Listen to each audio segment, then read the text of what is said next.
Hey everybody, good evening. Happy Wednesday, March 25th. Great to see you all here. Thank you so much for joining us. And really appreciate all the people who've been joining so many of the live streams we've been doing recently. I'm trying to ramp it up and do several a day at times. And eventually we'll get to even 3, 4, and maybe even 5 a day. We'll see. But sort of try my best to try my best. But I appreciate y'all being here tonight. And tonight we're going to talk about a topic that I think is going to be interesting, depending on who joins and who shares. But I would love to have some feedback, and if I don't have too many callers, that's no problem. I've got plenty to share as well. But Cold Iron Gaming in the building, thank you so much for being here. Well, I really appreciate that. You're a regular now. Regular. We got to get you a VIP card. But thank you all so much for coming tonight. And so the series, we're not really in a series per se that's connected directly, but I guess you could call it connected. We're basically talking through different aspects of how Christianity affected your worldview. And hey, Panda, great to see you. Thank you so much for joining us tonight. Really appreciate you being here. So when I was taking care of some personal stuff for a while, and then I came back, one of the first things that I jumped into was a series on my story. And I'm still going through that. I'll probably go through it for, I don't know, at least 4 or 5 more sessions. I hope it helps people. But I've been emphasizing in that series that I really do want to be able to go through in more detail what it means to identify the difference between your belief system and your worldview, beliefs being what you say you believe, what you think you believe, worldview being what you actually believe. And people may say it differently, but that's just the way I was trained for years in the missions world. And I think it's a fine differentiation to make, even if you would use different words. But that idea that there's a part of you that states everything and thinks everything actively, it's the conscious part, and there's still that subconscious or unconscious, whichever one is appropriate, part of you that's actually pulling all the levers and hitting all the buttons and driving you. And hey, Keith does Kung Fu in the building. Thank you so much for joining us. Good topic. Thank you. I so appreciate y'all being here. And I'm going to send the link in just a minute. But I just want to start with a quick intro of sorts, I guess you might say. And I hope that this does, make sense. But I want to talk about hypervigilance tonight, but it's connected to others in the sense of course, number one, it's connected in that I'm asking for your feedback, and that's a similarity that's going to pervade through most of these. But in addition, it's going back to this concept of what was really going on the deepest levels of your heart this whole time. And I invite anyone that's like coming into this sort of fresh, where it's like that you didn't really see some of the stuff I've been doing in the last week. And I hope that's happening. I hope there's new people that are coming in and saying, this is all new to me. I don't, someone catch me up. You don't need to catch up too much. I think each time we meet, it's kind of its own topic for a lot of these. But if you want to kind of catch a sense of what's the vibe and what's the wave that we're riding on our surfboards, the wave that we're riding is the idea that you have a worldview that's actually directing your life, and you don't necessarily know what that is. It's hard to identify it, and often when you finally get to a point where you realize it's in opposition, and potentially even polar opposition to your belief system. I've used the illustration, and I think it is a decent one, or decent enough that you could say something like, I believe I've got worth because of God or Christ or whatever. I believe I'm worthy. And that's your true belief. You really do believe that. You're not lying. But under the right circumstances, you could open up, and eventually someone could say, you really don't believe you're worthwhile, do you? You don't believe you have any worth. And you'd say, yeah, I think I'm utterly worthless. I've been through that conversation, and it's painful both in the sense of the actual issue, but it's painful to realize I don't know what the hell is in my heart. My heart is directing me in ways that are very stealthy. How is that possible? Why am I not in control of my deeper levels of thought? And that's what the programming does. It goes to a level that you just can't see. And we're pointing out as well that you can deconstruct Christianity, and eventually many of us deconvert fully and go to agnosticism or atheism but that does not imply that you have really deconstructed yourself. And the goal is not to deconstruct and reconstruct Christianity. It's to deconstruct and reconstruct you. You are the point of this. The point of this is not to get back to the Bible or to God or to Christianity or the church or to this mythology, salvation, or the blood magic. Your goal is to get back to you. You've been missing yourself. You've been ships passing in the night, and it's time to say, I think I'd like to get to know myself. That's some serious headspace, heart work, worldview work that requires an incredible amount of dedication. I'm committed to it. I'm doing it, and I have no doubt it's going to be a many year long process and never really over. But I would say it's worth it. It's really worth it. Randy says, haven't seen you all in a while. Hope everybody's doing good. Thank you, Randy. Appreciate that. Hope you're doing well also. And we're doing as well as can be expected in the circumstances. How's that sound? No, we're doing good. We're just talking through some stuff. And again, I'm going to put the link in a minute, just for anyone that wants to join us. But I just want to give a few more thoughts in terms of a quick intro. For a lot of us, when we're looking at the question of hypervigilance, and we're asking, how did Christianity do that to you? In many ways, I think I just want to make sure that we're looking at like a baseline. What are we talking about? Because I don't number one want it to be misunderstood, but I also don't want answers that go all over the place. I want to make sure we're talking about one specific thing. It is the idea that you are always watchful, and you're watchful because you're afraid of the danger. Hypervigilance is that state. It's like a chronic watchfulness. You start living like danger could happen at any moment. And it can happen. This can be on many different topics and levels of your experience in life. But it's your brain and even your body, in a sense, learning to always scan. You're always looking. You're always braced for the impact. You're always monitoring the situation, anticipating the worst. And you're rehearsing, perhaps, if I do this, this will happen. If I do that, that'll happen. When you're hypervigilant, for any reason, it's really hard to rest. And I would say that's one of my struggles, for sure. I gladly admit it, and I would like to fix it. I don't think I'm going to just by saying I'd like to fix it, but I would like to be able to rest more in my life.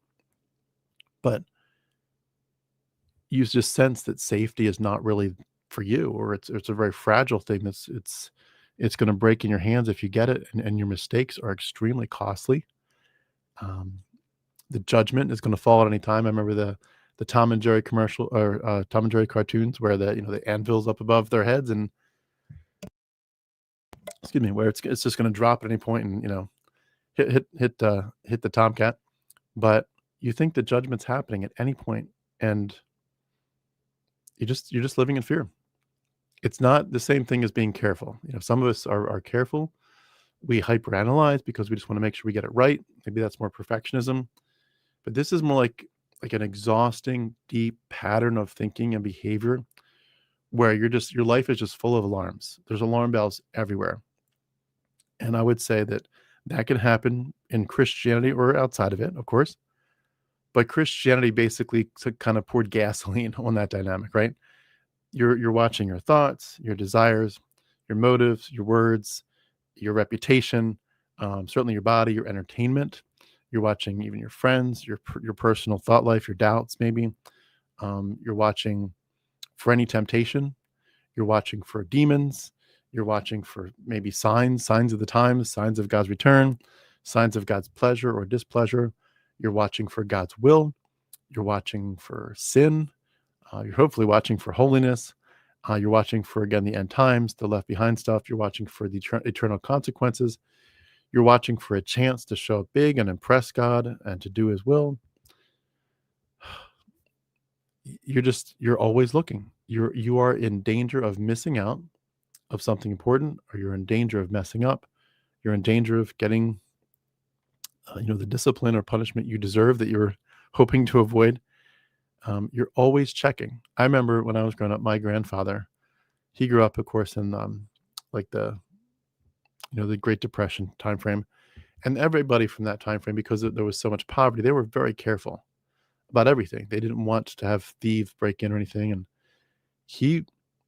when he left, to go to the grocery store with my grandma, he had a ritual where, so my chair is got a stool that keeps on going down. I got to get a new one or something. But he would have this ritual where he would go around the house and check every window that it was like locked and every door. And if he had even a fraction of a doubt, say, did I check that one? That one? He would just do it all again. And it wasn't necessarily OCD. He was really just afraid of being, a thief.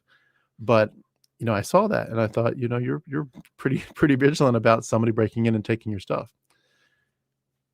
And I think in Christianity, we could probably say that we did that, and a lot of us really did, but we would do it out of a sense of conviction or discernment or spiritual maturity or desire to be holy, to honor God, to maybe have a tender conscience, to be following the Spirit.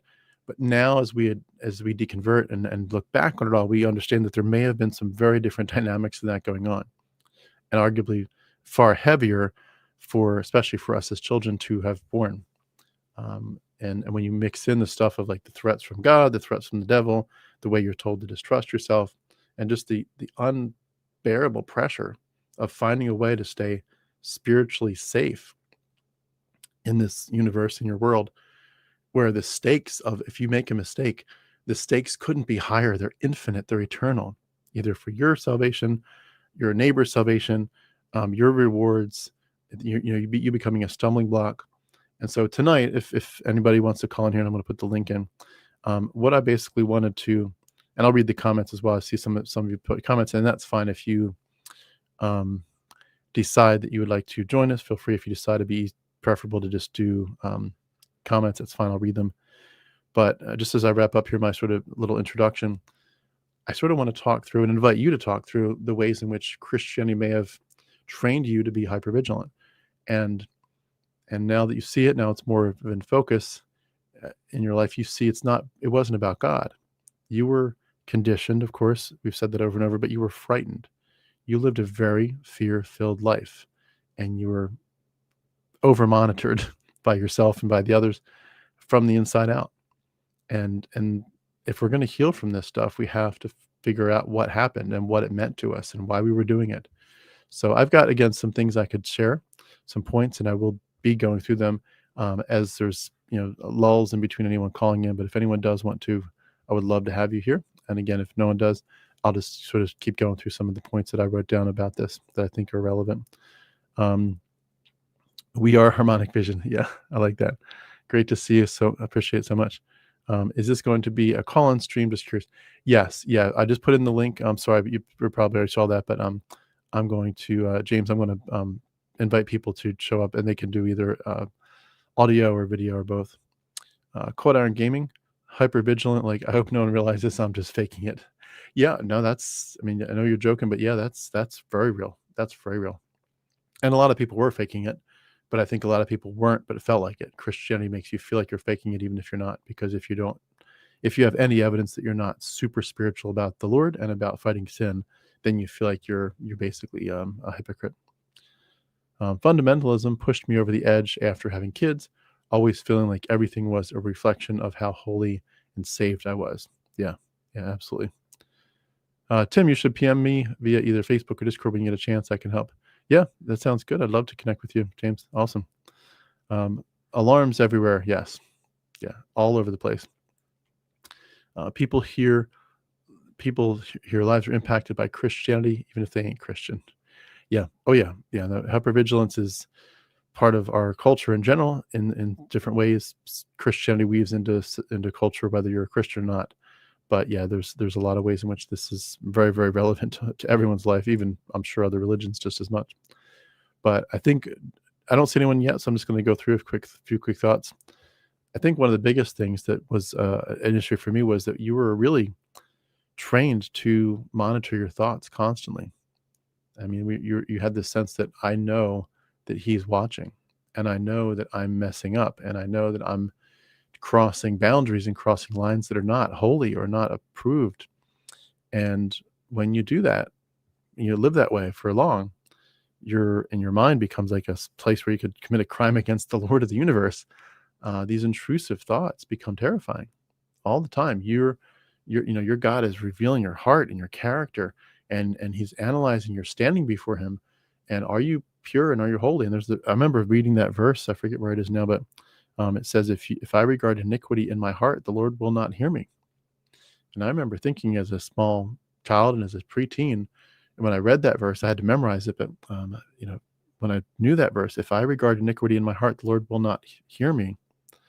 I took it very literally, like that He literally couldn't hear me, like that if I'm sinning directly and aggressively against God, that I'm in fear, I'm in danger. That when I finally try to make it right, that basically He's turned His back to me and He's covered His ears up, and He literally cannot hear me, and that I somehow have to find some way to get the message through Him. But that went real deep reading that verse, and it becomes really hard to forgive yourself and to give yourself any kind of grace and patience, because instead of letting our thoughts come and go, you're inspecting them, you're judging them, you're almost hyperventilating as you're confessing, and you're afraid that you're not doing things right or enough, and you're just, this hypervigilance begins right there in your mind. I mean, the greatest fights and battles of our lives are in our minds, arguably, and because you're constantly on scan mode. What am I doing wrong? And who just caught me? And how bad is this? And how bad are the repercussions going to be? If you have a random thought, especially sexual, but random thought of anger, perhaps a blasphemous thought that you've entertained. I mean, I've had a few, not many. I don't think blasphemy was a big deal in my life, but I've had a few where I thought, oh my goodness, I shouldn't have thought that about God. And instead of just brushing it off as this is normal human thoughts and normal human, I don't know, curiosity or imagination, you sort of spiral into this cycle of guilt and fear and, oh my goodness, what have I done to myself? And you can try to confess, but you feel so suspicious of yourself. You're like, if I could make this mistake once, I could make it again and again and again. And how bad is this going to get? I remember for me, one of the hypervigilant issues was certainly the issue of my thought life as a young man, thinking constantly about women and women's bodies, and it was like I felt like I was policing myself nonstop. And when you're feeling watched by God all the time in your head, and also by the church community, but when you, most importantly, that God is watching and He knows everything, He's evaluating everything. I mean, there's a way that they kind of spin it. You're like, oh, God is watching, and He's watching over you, and because He cares for you. He's this loving Father that just wants to protect you and keep the bad stuff out. But but He's still watching at all times. And, that creates a lot of anxiety. This cosmic, watcher, and you have no privacy. We've been talking about that a few times, but you have no privacy. Your hidden inner world, your hidden self is always exposed. You're always on, like there's no off button. You can't turn this thing off.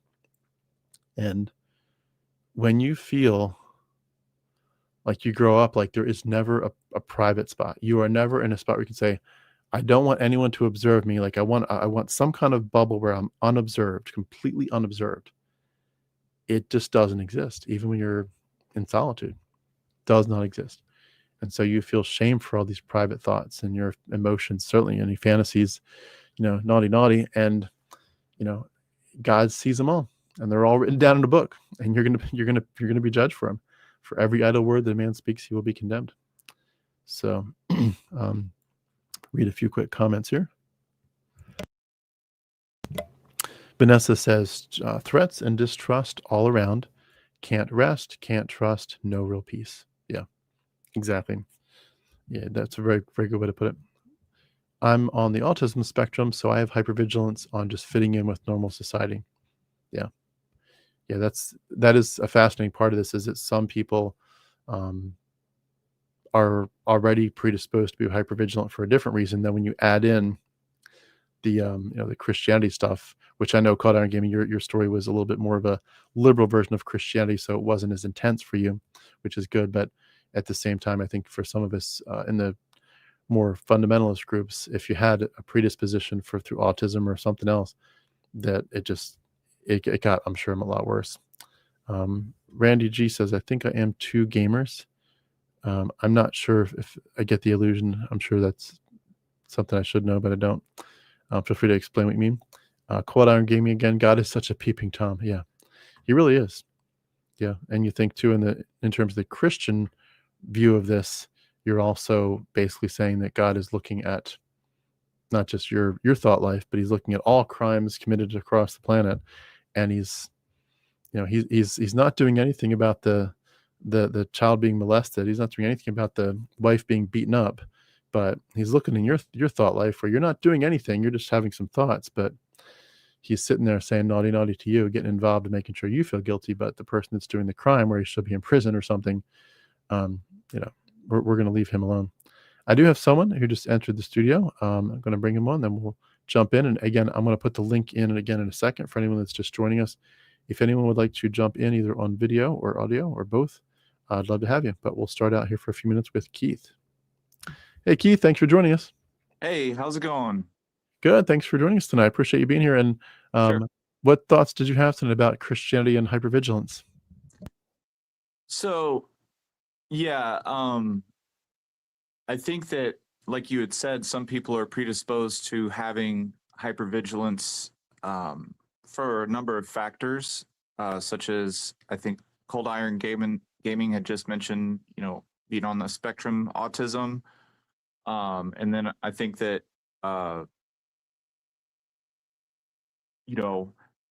childhood trauma, anything like that will cause you to have some hypervigilance, because when you learn at a young age that you're not safe during like certain things, you will it basically trains your nervous system to be looking on guard for threats, like you had mentioned already. And then I actually had some scripture, some verses pulled up here, if you don't mind. Yeah, go for it. So I think it's a combination of like certain verses really will, at least for me anyways, they kind of strike fear into your heart just reading them, because when you are hypervigilant and you are very self-aware, which I would argue there's some people who really don't have that natural inclination to be very, very self-aware of their internal state, or like any thing they did or whatever, but like Proverbs 15, the eyes of the Lord are everywhere, keeping watch on the wicked and the good. The Hebrews 4:13, nothing in all creation is hidden from God's sight. Everything is uncovered and laid bare before his eyes, to whom we must give account.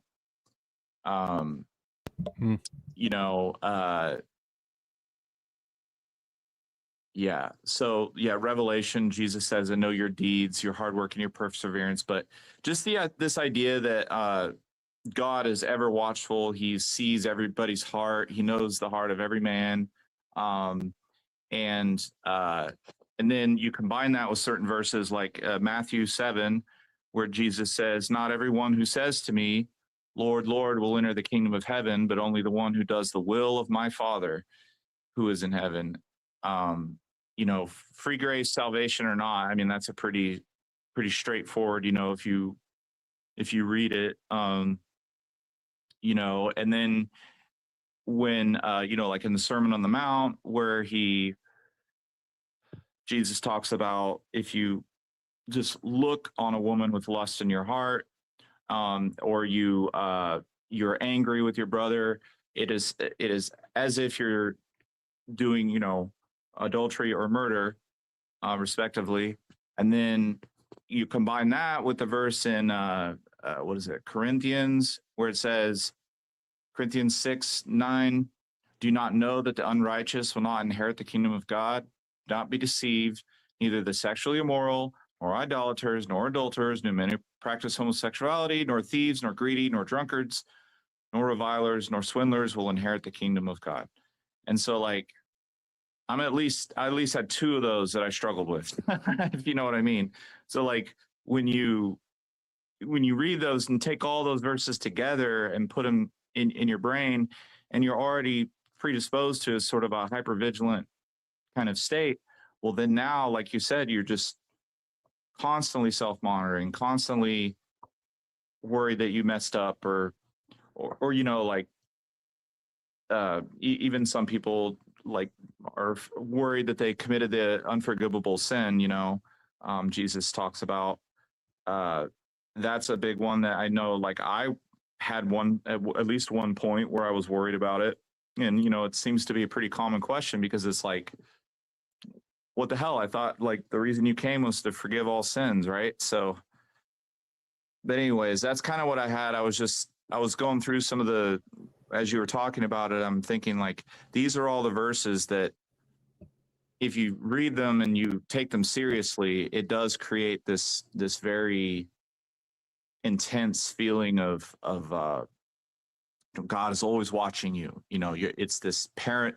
Well, and actually, I was thinking, I would call it more akin to like paranoia, is it's like at a certain point, anyways, like you become paranoid of sin, you become paranoid of messing up and like just constantly self-monitoring your internal state and everything like that. But yeah. Yeah.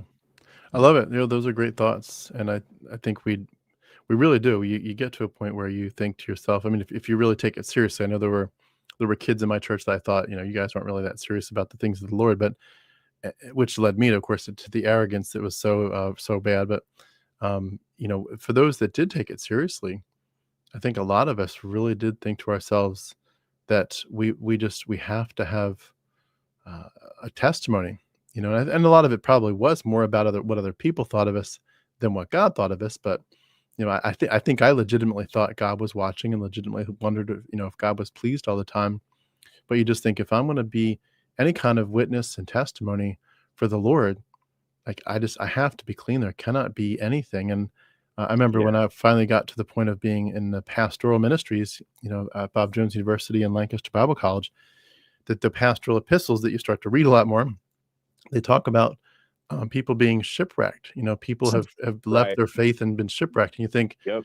there's a real danger that I'm going to shipwreck my life and my ministry purely because I messed up. So you better mind your P's and Q's, and you better look over your shoulder. You better be careful. I remember my dad even, when I was at Bible college one time, my mom and he were visiting, and my dad and we went out to the grocery store together, just he and I, to get something for dinner. And on the way back, I was driving, he was the passenger, and he's just talking to me. He said, "Tim, it seems like so much in your life is kind of like falling together in a great way. Like you've always wanted to be a pastor, and you've always wanted to be in this kind of ministry. And here you are, you're doing just such great work, and it's like, it's clear that you're just like right in the center of what you think is God's will." And he literally said to me, I'll never forget it. He said, "So how do you think the devil's going to try to trip you up?" Oh my God. And it was like, well, I mean, it He's like was planting that in your mind, though. plenty in That my mind, but I mean, that was common for, he wasn't like alone in that. yeah. That was very typical, that mentality.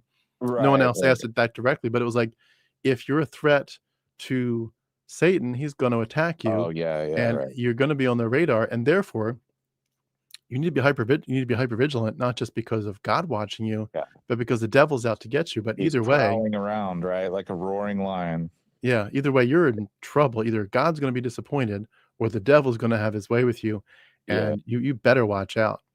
And he would love nothing more than to make you a laughing stock among Christianity, and it is for the atheists and unbelievers to say, see, their faith isn't real. And so you just live with this constant fear of, I better not mess up. And I think it drove a lot of pastoral students that I knew to lead a double life, because they knew that they were doing things or thinking things that, if you could have projected it on a screen, everyone would have been like, I'm horrified that that's the guy that's going to apply to be our pastor in a year or two. Yeah. And like, of course not. But then, of course, that's the pastor they get. Little do they know what he's really thinking all day. Right. But that you lead double lives because you cannot risk being seen as that dirty or uncommitted person. And so Mm-hmm. your Yeah. Yeah. hypervigilance kicks up, and you start playing two lives.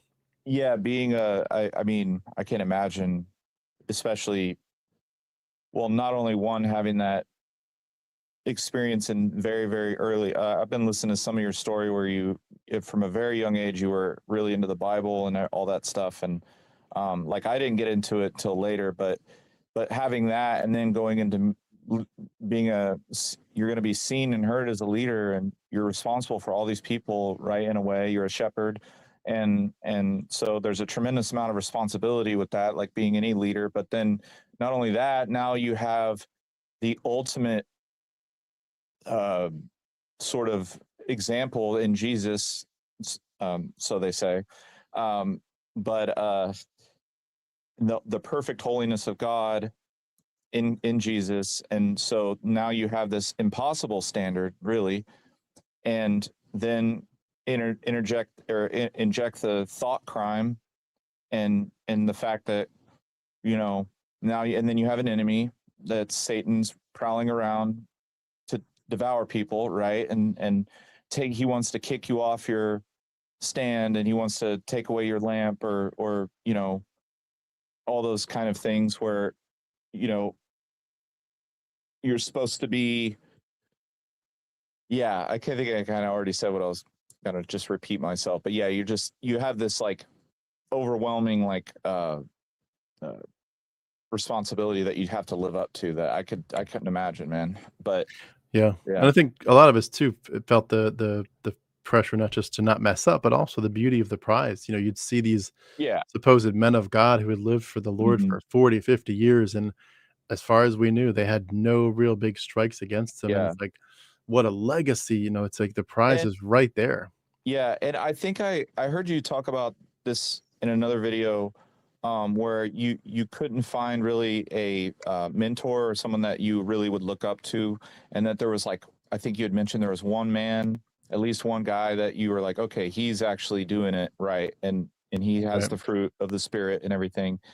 And it was similar in my experience where um, it was actually one of my exes, her father. He was in the music ministry, and he was a really, really solid Christian. One of the ones that I've met that actually, you know, walk the walk and talk the talk and all that kind of stuff. But I think because and that made me think about, I believe that the the the specific doctrines in Christianity, there are some personality types that we know through psychology that they are, it's like you know, a hand in a glove, right? It just fits their personality type, and they don't perhaps struggle with the same amount of trepidation and fear and anxiety and all the stuff we're talking about as some other people who are not set up psychologically to take on these things. So, but it's probably, and this is all just conjecture, but you know, it's probably a fairly rare amount, mixture of like the right personality type, the right upbringing, solid family home. Like you don't have this like, because if I don't know if you've ever looked into like Carl Jung, but A little bit. there's some like, you know, when you have like the wounded mother or the wounded father, so you have like that father archetype that like lives in you, and if you have a wounded father or wounded mother, one or the other, it will cause like all kinds of issues with any type of the things that are associated with those two archetypes. But anyways, so like I think that some people, not that like I don't believe Christianity is like really, I think that you need it at some point, at least just in the sense, I think if you've even spoke about before where like the average person can't deal with the nihilism and existential dread and the things of that nature. But back to the topic. Yeah, so hypervigilance. Yeah. Did you have anything specific that you recall that, you know, you might call them a quirk or whatever, but something hypervigilant that you did, or that you at least thought that was, besides this, that we're talking so far about very generic, you know, big Oh picture yeah. stuff, but anything that you Well, kind it's of just like OCD'd? yeah, I mean it's like any young man, you know, you look at women, and it's a natural normal part of being a human being, and like, but you learn that from some of those verses I mentioned earlier, that looking at women is very uh, serious. It's a very serious matter that uh, you know, especially if you have lust in your heart. Uh, and kind of like I was going to say with a couple of those verses where it was what Jesus said. in the Sermon on the Mount, if you look at a woman with lust, it's like you commit adultery, and then combine that with the one in Corinthians where Paul's saying adulterers will not enter the kingdom of heaven. So you can see how those two together create that hypervigilant, like, oh, I did it. You know, like, is that me? Am I doing that? And then I'm actually sober now. So over a year. So, That's awesome. Yeah. Praise being a human, I guess. Like, I'm proud of myself for giving it up. But anyways, so when I did struggle with that was another one where it was like, you know, how can I be saved and all this kind of stuff. You know, and when I actually did bring that up to he was a teacher leader guy that I was like, man, I really struggle with this. You know, I drink alcohol and whatever, and he was basically trying to he tried to, like, I don't know if he's trying to console me or whatever, but it was more like he was sort of just sweeping it under the rug, like, oh, well, that's only, you know, that means like if you're really a drunkard, like if you're just drinking all day or something. I forget exactly what he, but that's kind of how I interpreted what he said was, oh no, that's it only if you're just habitually like, but I kind of, at the time I was like, well, I kind of do drink every day, but you know, I don't drink all day, but I would drink like basically every day. And so that was one that definitely had that hypervigilant kind of like, you're just always aware of it. You know, you're just always kind of on guard in your heart of feeling fear over messing up, you know, pretty much what it is. Yeah.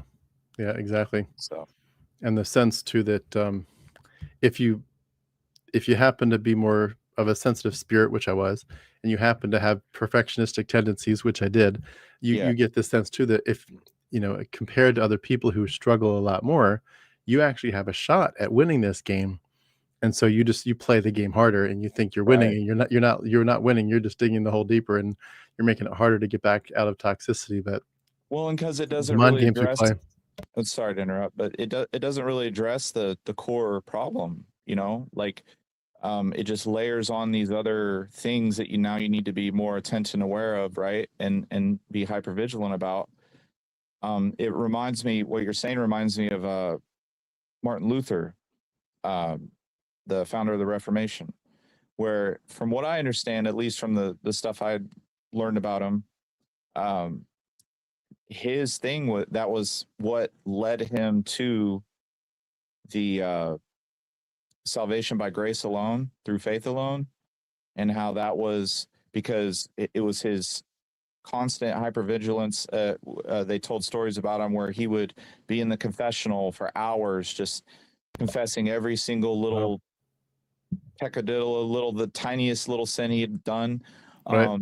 It's, you know, and these were stories that I heard secondhand through like a pastor. So, I mean, anybody should look it up to see what the real story. But that's what I understood, was that he was because he was trained to be a lawyer, and so like he understood the law and like how you know, the minutia and everything. And then when you actually really get into the minutia of Scripture and how the Catholic Church at the time it was very much like a works plus. It was more like, you know, at least it probably still is. I know that they've gotten more like liberal over the years, but like it wasn't just through faith alone. And so he went through this like anguish of his torment of his soul, like, oh, you know, because he was also going into leadership, and he was thinking of how, you know, the perfect holiness he had to measure up to, and how he still, no matter how good he could be, no matter how hard he tried, he could never ever measure up to that perfect standard.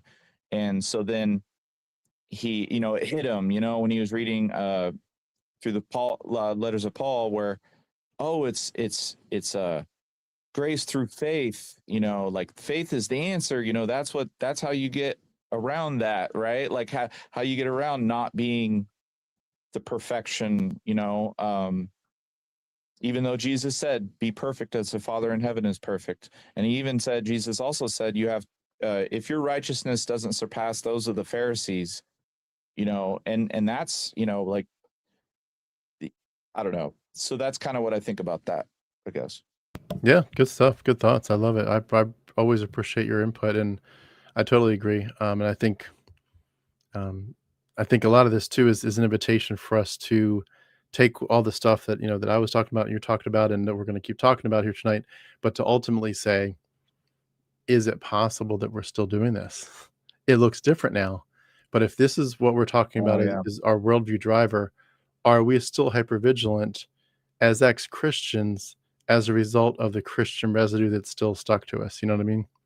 So it's interesting Yeah. thoughts to think about. I think some of us are probably doing better than others at it, but Well, I think that you're right. It doesn't go away. Obviously, you have to work through it, and that's why I think that understanding how the nervous system works and how the psychology of it works as well, and like hopefully finding ways to sort of retrain yourself. There's different types of therapy, like cognitive behavioral therapy and things like that, where you know um, you can kind of address those things.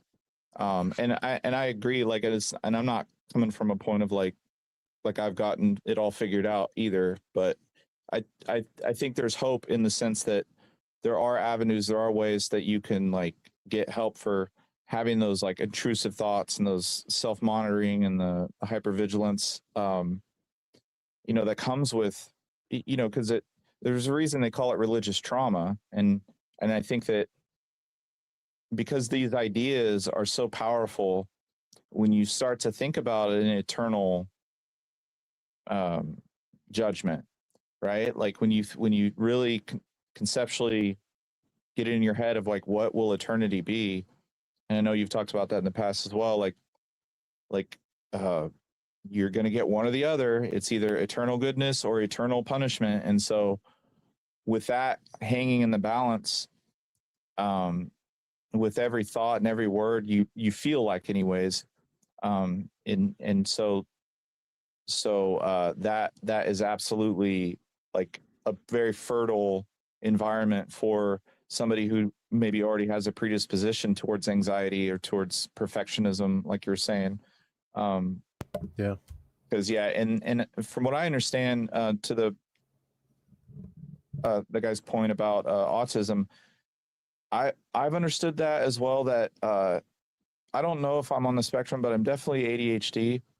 But I've kind of done a little research about it. But like when you have that, excuse me, um, it makes it even worse. Like because you are extremely meticulous with your nothing really gets past your internal monologue or whatever, where you're watching it. You're really watching yourself, right? Because you think it's Yeah. God watching you, but you are watching yourself.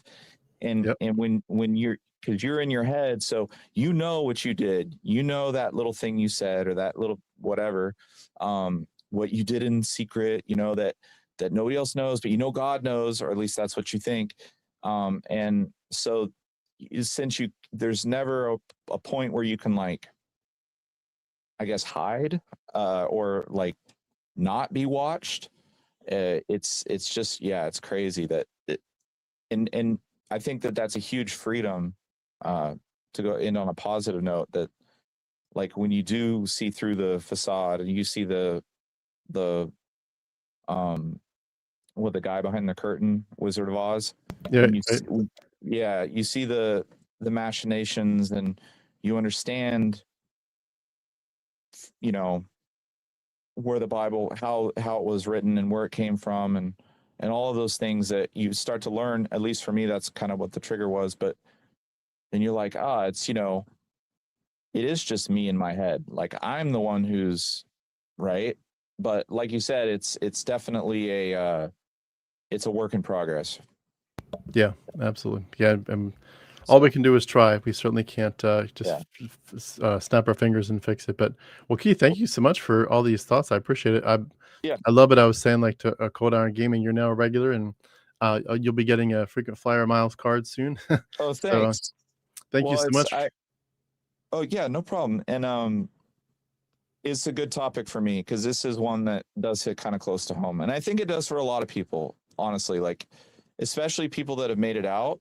Because I think when you do think so deep, not that I'm so deep or whatever, but when you do think deeply about these things, it's like you're going to go one way or the other. And I think that that's why like people who are more meticulous or perfectionists end up in something like Calvinism, where it's like, okay, this is a systematic theology. This is taking all the scripture and like painting this big tapestry, or weaving this big tapestry, and like connecting it all together and saying, well, no, we have the real truth, right? And so you know, because like there are some people who can sort of compartmentalize, or you know, there's certain uh,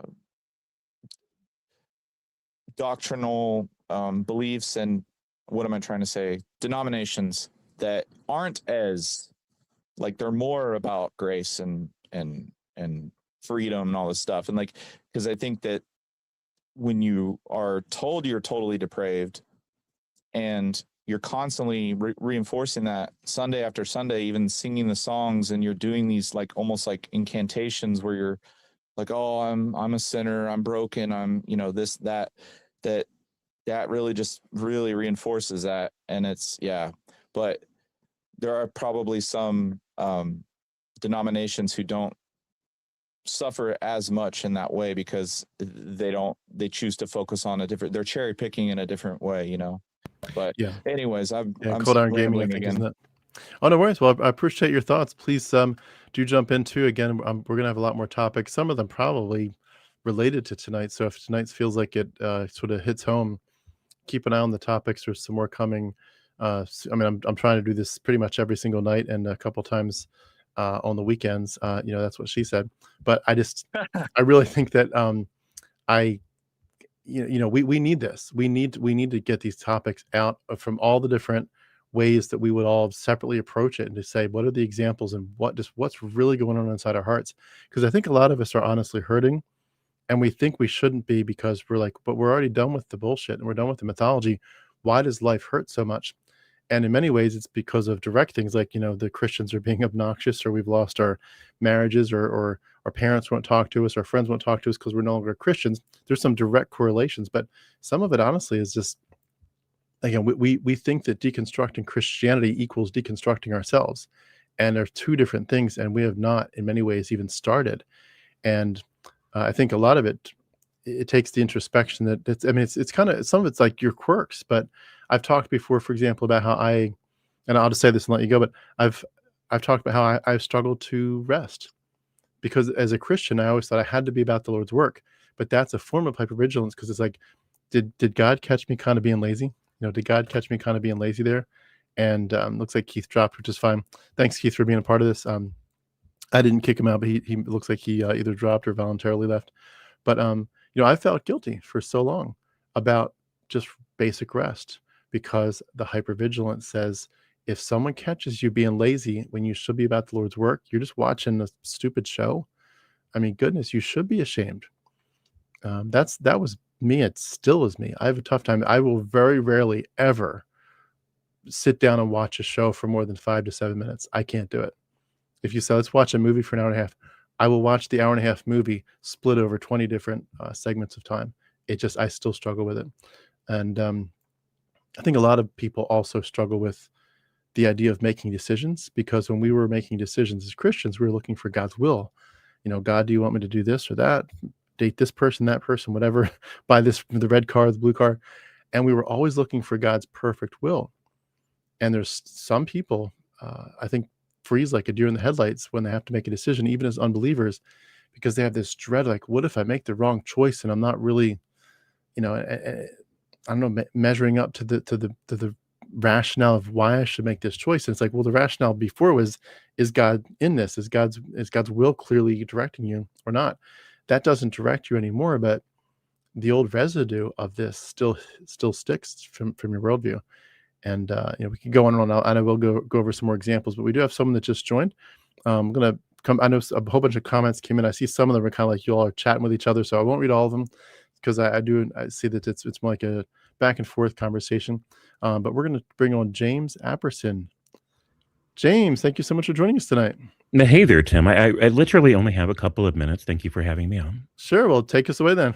Awesome. So I've been paying attention. I didn't catch all of it, but it's important to understand that when we think about these issues and how they affect us, we can spend time talking about how these different biblical ideas affected our psychology. And that's an important and essential conversation to have with ourselves. But at the same time, we also have to understand that the way that the brain works, it doesn't have two different social systems, one for God and one for people. It just has the one set of social protocols and mechanisms. With that being the case, it's important to understand that when we think about the effects that these ideas had on us, they are identical to the effects that we would have had with an actual person in the world. So we have these religions that create this idea of the ever watchful father, the helicopter parent, who is incredibly insecure and judgmental and himself just like a really dangerous narcissistic parent. We have to understand this in the context of what happens in the real world when we really do have a narcissistic parent, when we really do have brothers and sisters around us that function as flying monkeys for this narcissistic parent. And so we can look up the effects of helicopter parenting, for example, and we can look up the effects of domestic abuse.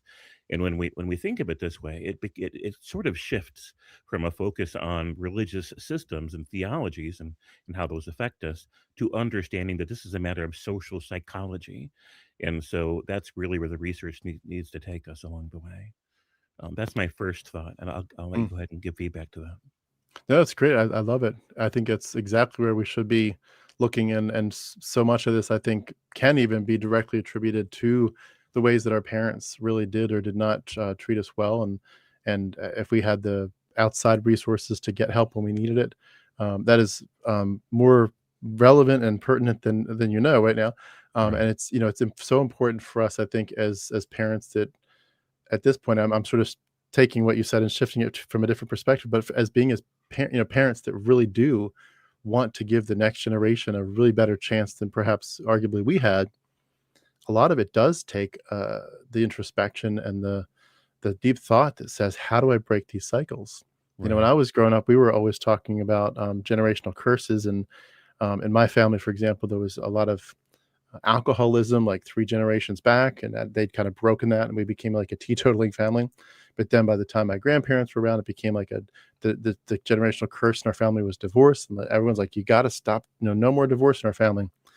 And to me, when you realize Christianity is mythology, and you realize the generational curse, if you can call it that, is Christianity, that in addition to that, the quick side part of that is that the generational curse is that we are raising our kids in a way that is so toxic and so harmful, and long before they can identify that it's happening or how to respond to it, we're just passing it all along. And I don't really believe in curses in that true sense, like as if demons are doing something, but it is such a privilege and a responsibility and an honor and a necessity to look back at the way we were raised, both by our earthly parents as well as by what we thought was our heavenly Father, and to say we're better than this. Like, we can do better. And it's not to put blame everywhere, but just to say, when you know better, you do better. And we know better now that like you said, this is a narcissistic parent. These are toxic things. And when we look at our kids, it's like, do you really want to pass this on? And it's funny, I know you probably know my story enough, James, that my kids were the reason that I deconverted. They weren't the whole thing, but they started the ball rolling. I was realizing I have to eventually explain to them the genocide, land theft, slavery, child bride stoning of the conquest of Canaan in the Old Testament, like Joshua and so forth. And I was like, I can't do this. I can't tell them that the genocide is okay, even if it's in the name of God. Right. Excuse me. And that was really the starting point. So they kind of saved me, but in a sense, I also became motivated to more and more give them, the beauty that I wish I'd had, meaning the freedom to just not have all this toxicity. And I think for so many of us, because we attributed God's harshness and his discipline and all that with love, we basically grew up saying abuse and love are kind of the same thing. And when you pull that apart, man, it's some messy stuff, but it's a beautiful thing to be able to say, I'm going to break this cycle, and my kids are not going to equate abuse with love. It's not going to happen. Right, absolutely. It's very powerful. It reminds me that it comes down to the issue of measuring up, right? When these religions hold us to an impossible, albeit nebulous, standard of perfection, we're always going to fall short of this standard. In doing so, it reminds me of the song "Sunscreen." Do you remember the "Sunscreen" song from like the 80s? I don't Um, think I do know. so everybody must wear sunscreen. There's a quote in the song that says, "Do not read beauty magazines; they will only make you feel ugly." And this is the point of Bibles. This is the point of beauty magazines. These men are publishing materials meant to seek out and exploit and worsen people's insecurities, to prey upon this idea that people don't feel like they're quite enough in the world. They don't deserve love and acceptance and inclusion and celebration. And so it offers to sell you a partial remedy that never completely clears up the problem. So they don't just seek out people wrestling with shame and self-doubt, but they also look for opportunities to make that effect worse. So they create this vulnerability within you so that they can render you vulnerable and in need of what they're selling. And because they never really solved the problem that they created or worsened in the first place, it keeps you coming back every weekend for more. It's a toxic shame cycle that a lot of people can't see past. And so, with all that being the case, eventually, well, let me go ahead and let you respond to that real quick before I continue. No, it's good. I don't think I've got much to say to that. I love how you're saying it though. All right, I appreciate that. Skipping right ahead, I do have to leave in just a minute. Eventually, I was able to turn, we're really skipping ahead now, my hypervigilance into a form of freedom instead of enslavement, and sort of a superpower. When I made peace with myself, when I discovered the true foundations of my worth, when I understood that I had been trained by these religions never to take true ownership over my own virtues, over my own character development, over my own identity and life's journey. Once I found it within myself to take true and complete ownership and responsibility for these things, it began to elucidate a transformation of sorts. I was still hyper vigilant, and I always will be because of complex PTSD. However, as I made peace with myself, I began to find the power to make peace with the world around me and the human experience of other people on their own journey. And so I started noticing people just as often, but then what I was noticing were the positives, right? I cultivated this new love for humanity in conjunction with the love for myself that I cultivated. And so with that came, of course, a greater empathy and sense of connection to others. And so for me, I'm still hyper vigilant everywhere that I go, but I notice people in their pain and in their struggle and in their joys, and I share in this with them. Like it's part of my own experience to notice these things and share that kind of space with other people. And so, in this way, I'm always mindful of my environment. I'm always reading the room, whether I want to or not. But now I see the depths of people's um, how they manifest in their own journey, and I find beauty in that, and I find commonality in that, and so I no longer feel judged and threatened by it. It's a process, and if you Hmm. want, we can have the discussion sometime. Yeah, I'd love to. By the way, real quick aside, can I plug your channel? Is that okay? You can. Currently, I don't. I think all my stuff's set to private, but I'm going to start recording new. So yeah, Okay. go ahead and drop that Well, in you've there. got some stuff on the live stream side. Is it okay to plug that? Oh yeah, yeah. Anything that's in there, I can't Okay. remember what's still showing. Cool, cool, cool. Well, I want to plug James's channel there, and at some point, James and I are probably going to have a whole interview. I'd love to have you on shortly when you're ready, but definitely we'll talk offline about that. But I love, just real quick before you go, I love the way you said read the room. I Mhm. would say that was one of the biggest ways that hypervigilance affected me. It was really like basically just a couple simple things. Look in this room and say, is there anyone that you think is probably not saved? In which case your goal is clear. You need to witness if you can or pray for them. Hmm. The second was, are there any Christians here that look worldly or like they're not committed to the Lord? In which case you need to be in some way encouraging them in their walk with Christ, or you need to be praying for them to that end. And like that was it. Like are people in here saved, and are they focused on the Lord? You never get to walk into a room and just say, "Oh, there's people here. I hope they're having a good day." And I wonder, wonder what they're thinking about today. It was always like you put them in the boxes right away, and you get hyper vigilant about your responsibility to them, because There's verses that talk about if there's someone you're supposed to warn and you fail to warn them of the impending judgment, their blood is on your hands or on your head. And Mm. you're responsible for your brother. Am I not my brother's keeper? And it's like, that's one of 1,000 forms of hypervigilance. And when you can't walk into a room and just appreciate, oh, there's people here, I hope they're doing it well, and I'd love to be their friends. Instead, you're just like you're scanning yourself, you're scanning them, like you're imposing your hypervigilance on them. Like, I'm going to check you guys, and I'm going to make sure that I know which box you fit into, and I'm going to respond accordingly, so that when I get judged, I'm okay, because I did the best I could. I'm not responsible to change your heart. I'm not responsible to change your heart, but I'm responsible to give the message. I'm responsible to be the messenger. Sorry, my voice is a little off tonight. But anyway, James, thank you so much. I know you said got to go, but if you have any final thoughts, feel free. I do have one thought to leave you with. We spent all those years cowering so that God does not feel small, so that he feels properly big, right? And we were told that this is a form of ultimate virtue. So I want to leave the audience here with a quote from Coach Carter. It's from a poem called Our Deepest Fear. Our deepest fear is not that we are inadequate. Our deepest fear is that we are powerful beyond measure. It is not our light, or excuse me, it is not our darkness, it is our light that most frightens us. Your playing small does not serve the world. There is nothing enlightened about shrinking so that other people won't feel insecure around you. Whether, to pause for a moment, this would apply to the idea of God or elders or priests or pastors or parents, right? There was never anything enlightened about shrinking so that they do not feel small, right? Or so that they feel properly big. We are all meant to shine as children do. It is not just in some of us, it's in everyone. And as we let our own light shine, we consciously give other people permission to do the same. As we are liberated from our fear, our presence automatically liberates others. I love it. Very well said. That's great. Who was the author of that poem? So the original author, I'm trying to remember her name. Our Deepest Fear. Hold on, I'll tell you 1 second. Oh, no worries. If you want to email it later, I can plug it in later.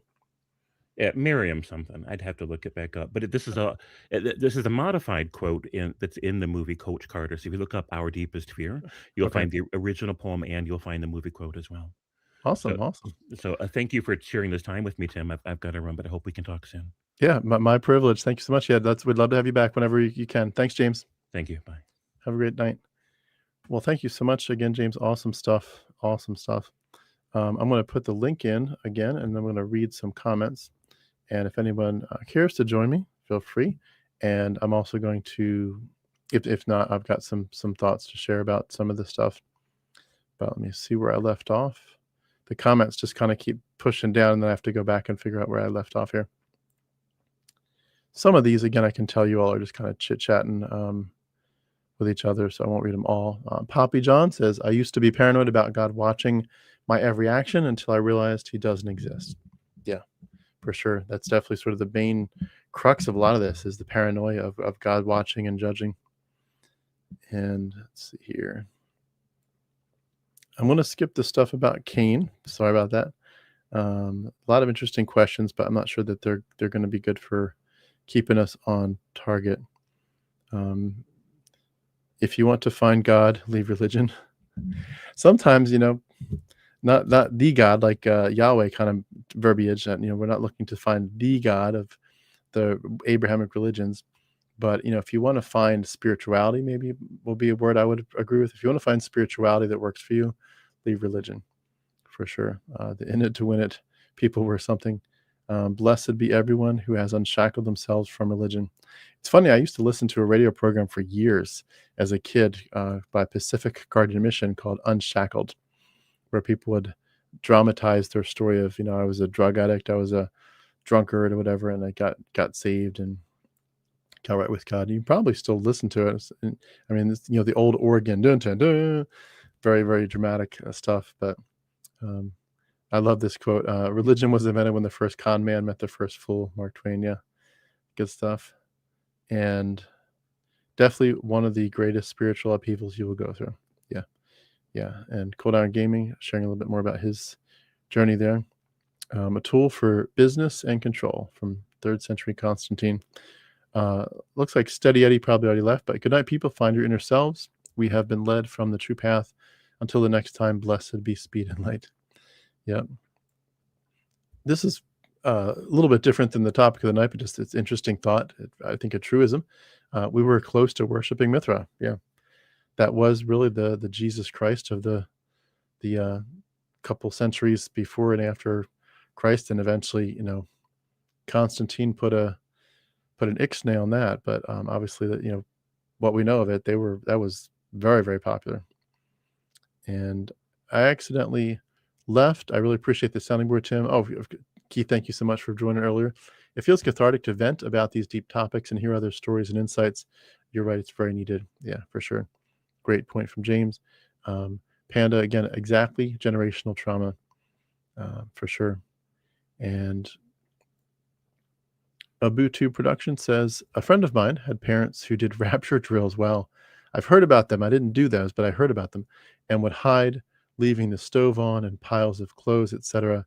Talk about creating hypervigilance. Yeah, that's intense stuff. That's very intense. I could imagine for the people where that was like, they really meant it. They were in it to win it. And it was just through not a joke or any kind of pretend, like this was as real as if everything was actually going to happen. That could create so much fear and trauma in a child. It's crazy. I love this, Keith. I'm learning this now too. I'm using my emotional perception to validate people in my customer service role. Yeah, that's awesome. That is so cool. It's interesting that you say that. I can say I did the same exact thing. It was really weird. I worked for years for a bank, and I had to do a customer service role. And I remember exactly what you're talking about, like validating people using emotional perception, where I was around other people that would take phone calls and I would take them. And there were other people in the customer service call center that were really like tense. They hated it. And obviously it wasn't a good job for them, but they hated it because they always thought a customer's gonna call in and just yell at them, and they often did. Customers get angry, obviously. But I remember the day that it clicked with me what to say, and to say, sir, Mr. Jones, I completely agree. I'd be upset at that too. And I just want to let you know, from this point on, I'm sorry you've talked to 3 other people and they haven't fixed it. I'll take personal responsibility for this issue. And here's my direct number. And we'll fix this. I'm going to fix this today. If I can't, I will stick with this problem until it's fixed. You don't have to talk to anybody else. I'm your point person now. I'll be the one.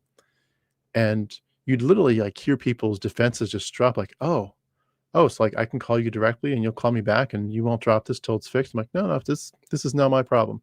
I will make sure that this is resolved. Don't talk to anybody else, because I'll make sure of it. I'll make sure I know now, my manager will know, and we won't stop until this is fixed. And your emotional perception and your validating of people, all of a sudden they're like, their defenses drop and you connect and like, thank you so much. And it's like that. It's not that difficult to connect with people and to do the right thing in those kind of roles, but it's just amazing once your emotional perception kind of kicks into high gear and you start to think less about, oh, you're attacking me, and more about how to actually connect. But I digress. Anyway, let's see here. Looking through some other comments here real quick. Janine the Alchemist says, I just found our old Left Behind DVDs. So weird looking at them now. Janine, are you the Janine that was on my channel before? I can't quite see your profile picture. Are you the Janine that I interviewed years ago? If not, feel free to be the next Janine. Feel free to reach out to me. That goes for anybody, by the way. On Facebook, feel free to add me. My handle there is Harmonic Tim. Oh, Janine's there. Okay, awesome. This is the Janine I interviewed. Let me bring up her video. And that way you can... Janine honestly did an amazing job. It's been far too long. When did we even do that? 2023, April of 2023. Wow, it's been a minute. Janine is in the building. Janine, I'm honored to have you back for the comments here. Thank you so very much. Honestly, seriously, like everybody, when you're done this live stream, pop her video up or pop it up tomorrow when you got time. It's older, so my technology didn't look as good and everything. The audio didn't sound as good, but Janine knocked it out of the park. And I still remember we had an interesting conversation. We kind of did devil's advocate about at the end why I still wish I could go to heaven.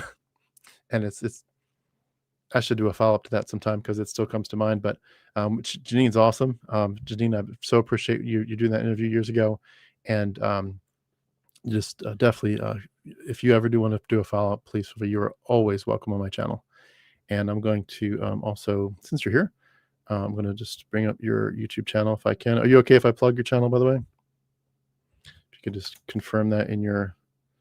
Oh, your channel looks like it went to private. Okay, so if there is anything you want to plug for any channels that you're working on, please feel free to put the link in. You're always welcome on my channel. Janine is the bomb. So, and in terms of going back to the topic of the night here, anyone that does care to join, either audio, video, or both, you're welcome to join. But since no one's in the studio here, I'm going to just read a couple more things that have come across sort of my mind as I read through this. One of my hypervigilance issues was secular spaces. I was always afraid that if I went into a place that was clearly like a bar, or not that I would go into a bar, but just saying, if you accidentally went somewhere where you're pretty confident that this place has absolutely nothing to do with God or the Bible or honoring God, that you'd basically be in danger of perhaps evil spirits even, but you'd definitely be in danger of the influence. I know some people took it even further than me. I did not quite take it to the level that I heard of later, but I've heard of there were two examples that I've heard of that are really that on steroids. Number one was you can't buy things at a thrift store because you don't know where those things have been, and they might have been in a demonically filled home. You buy that pot thinking you're just going to cook your soup in it, and who knows, they may have been praying to Beelzebub in that home, and now you bought a pot from their house. So that was interesting to learn about. I did not have that level, but the other one that I kind of got real close to is I was part of a church plant in Pennsylvania, in an area called Lebanon, and I wasn't one of the main people. I was just like a support person that came on board after they'd already been working on it for 6 months. And they didn't have a building. They didn't have enough people. It was just like a group of like 10 or 12 people that were working hard, figuring out how to raise funds, where they were going to build a church, where to even start. And they, for a long time, just did nothing but prayed about it and just made connections everywhere, met people in the neighborhood. But this one night, we went out with this, pending pastor of this new church just to pray over Lebanon. And he literally says to me and to the group, he says, just so you know, this street right here that we're on is literally the dividing line. And on that side of the street, there is so much demonic activity, but if you stay on this side, you're okay, you're clear. And I was like, what the hell are you talking about? There's demonic activity if I cross the street, but if I stay on this side, I'm safe. I'm like, oh my God, what kind of Christianity are you living in that? And I just couldn't continue with the church plant. But that was my first experience of realizing there are people that like truly believe this stuff. Their hypervigilance is hyper. They put some steroids in the mix, and it's amazing how it works.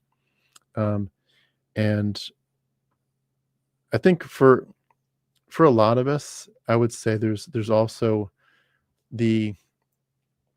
how would I describe this? There's a tendency that some of us have had to rehearse what's happened recently. Like you might have a conversation with someone, and that conversation goes through your head over and over and over and over.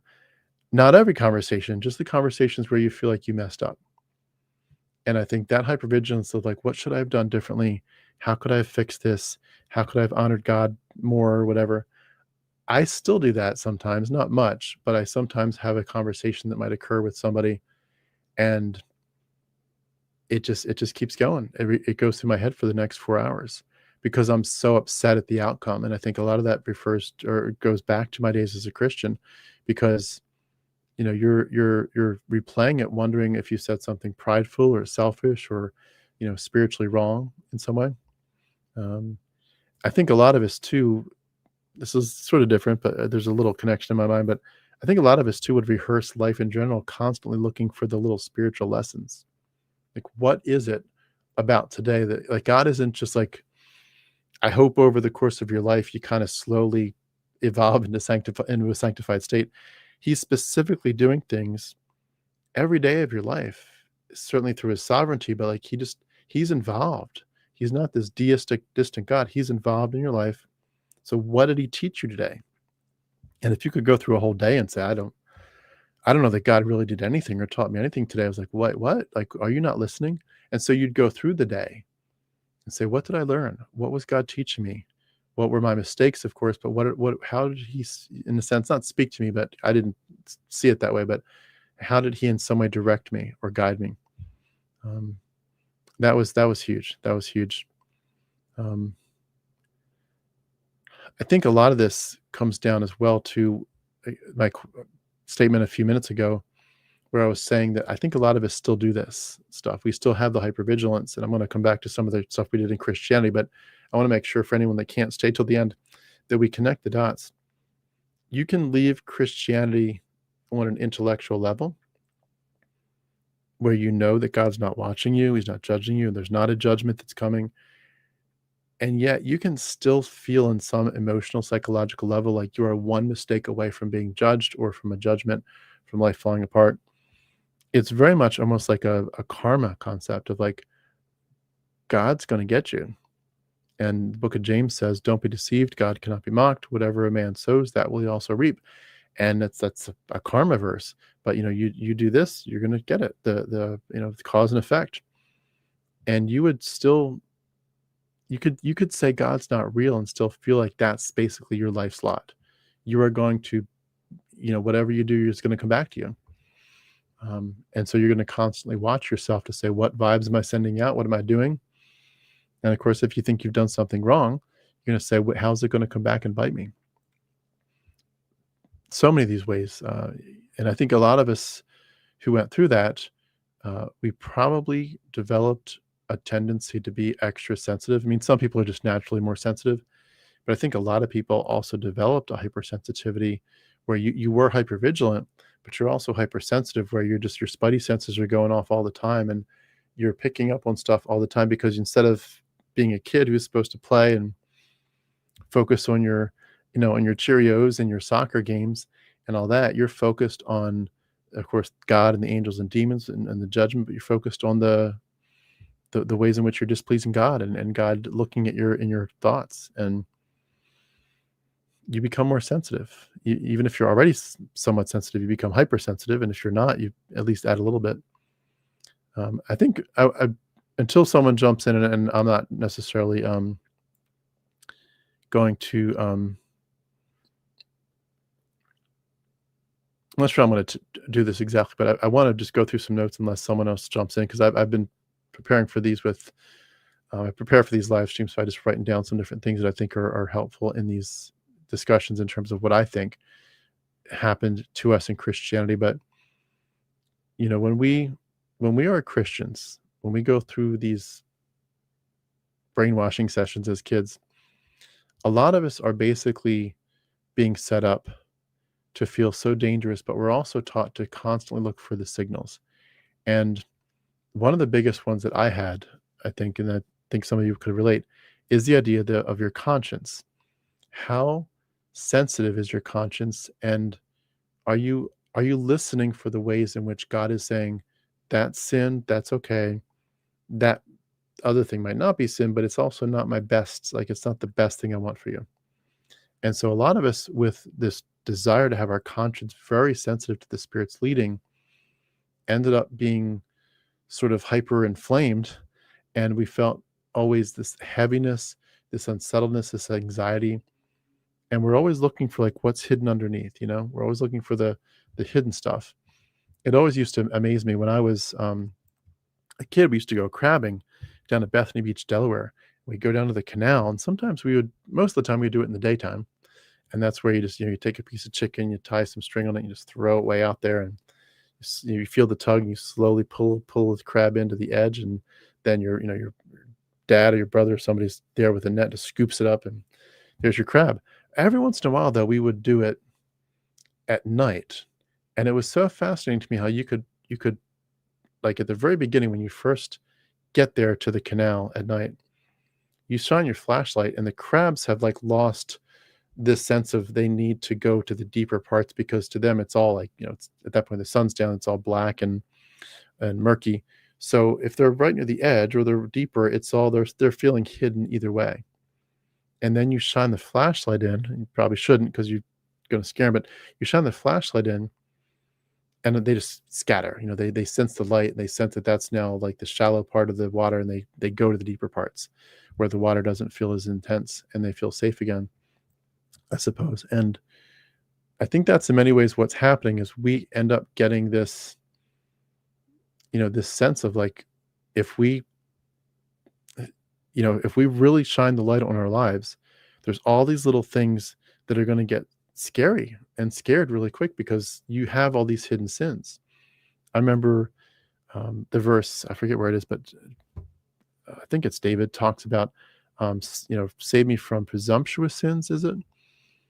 And the idea that you might have sins that you don't even think of as sins. And you might have, of course, the sins of omission where you didn't do something bad, you just failed to do something good. And I think a lot of us began to have consciences that were very, very quick to be pricked at almost any moment. It's like a trigger alarm that gets triggered by a hair. A hair drops and that's enough. It doesn't need a big footprint or a big boot to trip it. One little hair and the alarm goes off. Your guilt is just firing constantly. And your shame just becomes like the lighting of the room, the ambience of the room. And you really feel in those cases such a distress, but yet it becomes your normal. It becomes your new normal. You're distressed all the time. And so you don't really sense how bad it is. It's obviously like a lot of the forms of abuse. You don't know how bad it is until you get out and you realize, oh, there's a different way to do this.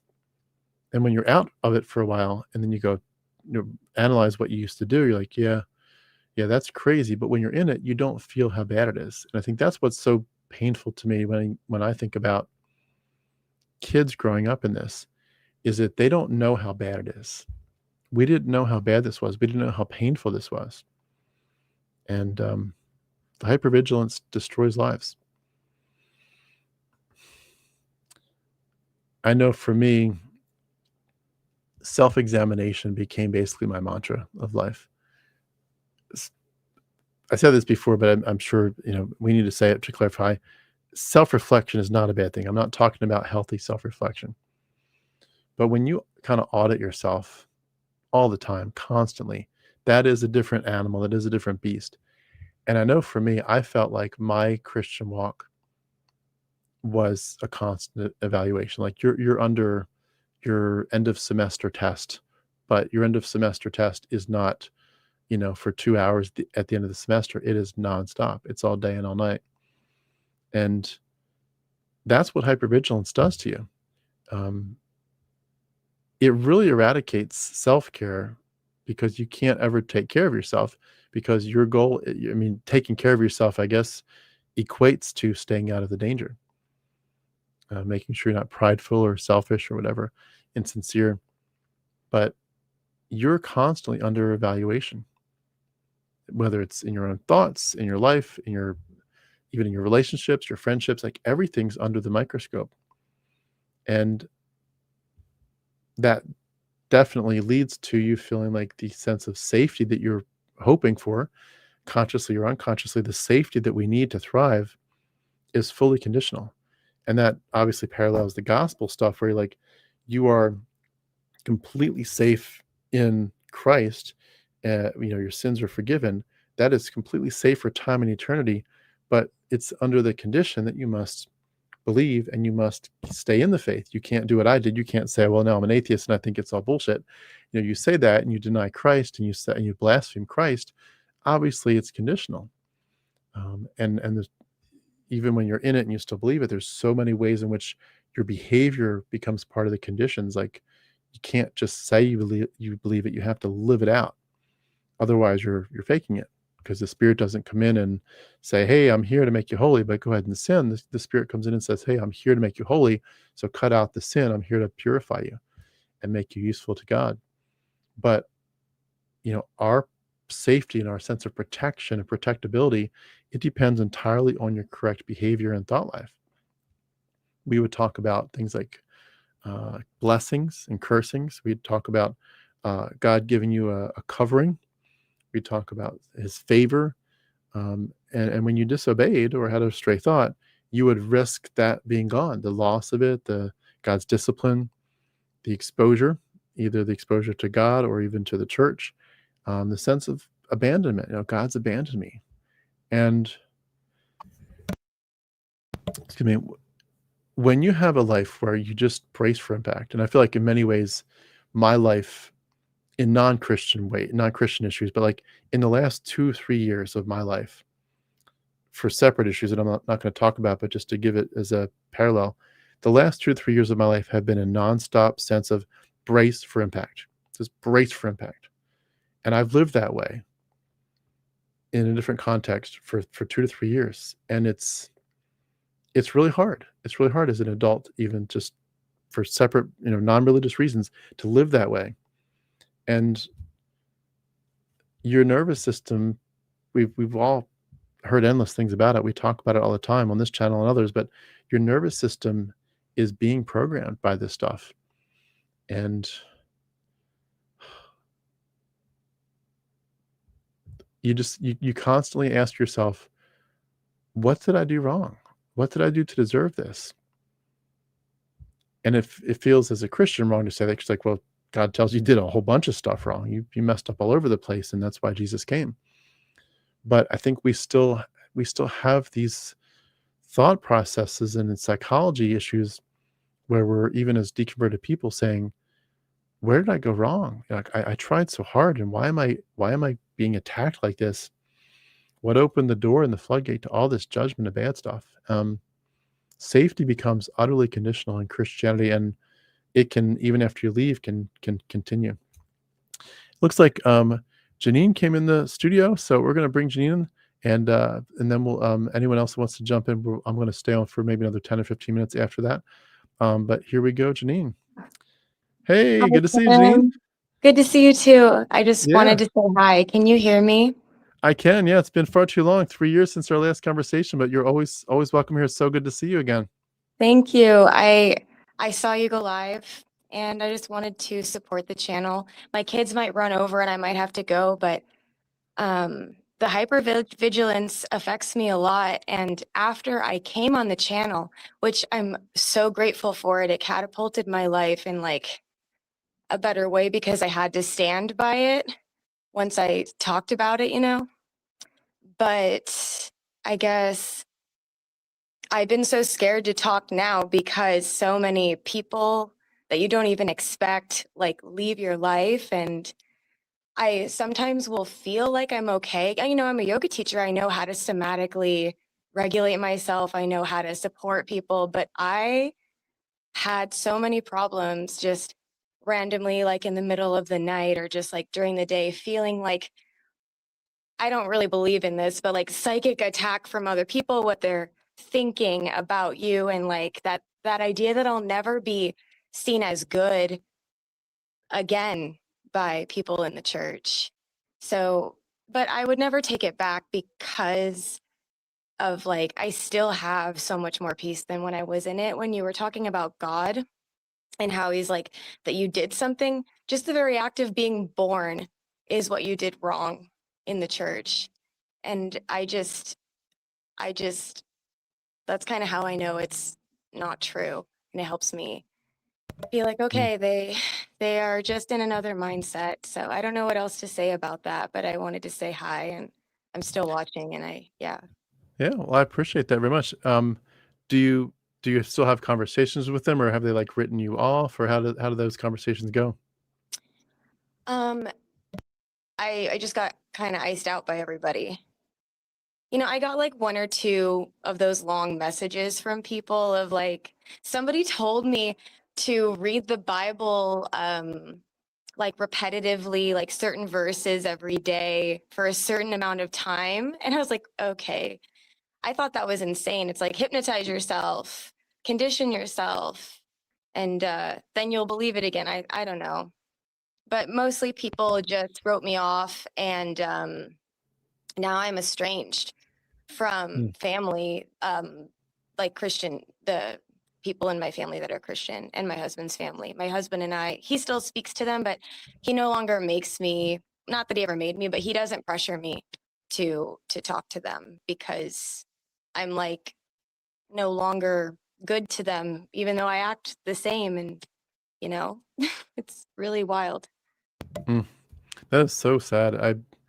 I hear that a lot, that kind of stuff, and it hurts because you just realize that some of these people, they're never going to live a day of their lives for real, and they're just stuck being parrots of some religion that men from 2,000 years ago came up with, and they're basically just passing it on and passing it on. And it's so crazy to me that they're willing to truly love Jesus more than they love their own, siblings or children or whatever, or spouses. And yet it's right in the scripture. Jesus does say, you must love me more than father, mother, children, houses, lands, or you cannot be my disciple. So it's like it's directly commanded that they love Jesus more than you or me. But when it actually plays out, you're like, so really, like, now that I know it's mythology, you're going to prefer your personal relationship with Iron Man and Thor over me. I'm real flesh and blood, and I'm really here. And it's devastating, but you're like, yeah, they're gonna do it. And it hurts like hell. I mean, that's what I've been going through for the last 2 or 3 years, and it hurts like crazy. And somebody asked me the other day, we were talking about the topic of, I don't think you were in the stream at all, but we were talking about the topic of loss for a minute. And like, what did it cost you? Like the idea of that verse that says, don't build a tower unless you can finish it. Don't go to war unless you're sure you can probably win. Count the cost before you follow Christ. And we were asking the question, what did you have to do to count the cost? And what was the cost of you leaving Christianity? Because that's the real count the cost situation. And someone asked me, and I couldn't really answer the way I wanted to. I just said, I lost everything. I lost everything when I left Christ. And I would do it again in a heartbeat, because I prefer an examined life. The unexamined life is not worth living. I prefer the truth over lies, and I don't want to live dead men's mythology, but it's a lot. It's a hard journey to go through when you realize that they're going to do it. And I commend your bravery. It's hard to be that brave, and to realize sometimes, your new family is going to be people that aren't your old family. And it's just, yeah, so many what ifs of maybe they'll wake up, maybe they won't. Maybe they'll come back and, eat crow and say they're sorry. And maybe they'll go to their dying day saying, you're a sinner, you need to repent, and Jesus is Lord. And what can you do except love on them anyway, I'm sorry that you've lost so much. I think you're brave for what you do every day doing this. I don't expect them to change. I was shocked by the volume of people that left my life. Like because of, one-on-one conversations, like a lot of people can't leave even if they agree. And I now understand that not everybody is able to say it publicly. So Yeah, for sure. And some people definitely need to be careful about what they do, if it's going to immediately, make them lose their job or their life in certain countries, I'm sure. But yeah, well, I do want to say on that note, I think it's a great place to say, for anyone that is able to do what Janine did so bravely, to share her story a few years ago. And I do hope you will go to that link that I shared earlier. It was a great interview. But if anyone else is willing to do that and share their story, when the time is right, whether it's immediately or in a year or two or whenever, when the time is right, we do need people to do that, because, we've said this over and over in this channel, but your story might become someone else's survival manual. Someone might listen to me and say, oh, Tim, I appreciate you say some good things, but maybe my story is so different that they still can't really connect. They might appreciate some aspect of it, but our stories diverge too much. But someone like Janine comes on, and maybe, someone's going to listen to Janine's story and be like, either we look similar, or we sound similar, or we have similar backgrounds or similar interests, or something connects. Maybe somebody comes on and was Pentecostal. I wasn't Pentecostal, so they feel like I don't really understand them. But someone else that was Pentecostal comes on and shares their story, or a JW, and like that person is going to connect with the next person in line in a way that I can't do it. Despite my best efforts, I can't connect with everybody the way I wish I could. But some of you are going to connect with people that I can't, and your story, they're going to say, that person understands, they get it. And all of a sudden they're going to have that lump in their throat and think, if they made it, maybe I can too. Maybe it'll be better someday. And that's my hope, is that we can have enough diversity of people coming on that eventually the people watching say, there are people like me in the mix, and their stories really, really hit home. And it's funny how I get these comments sometimes where people will, like, I'll have an interview with somebody where I think it was good, but it wasn't like shockingly good. It was a good interview, but it wasn't like anyone's going to say like, that's the best you've ever done. But I get comments sometimes on certain videos where someone will say, that I've been watching you for years, Tim, that was the best video you've ever done. That was the best interview ever.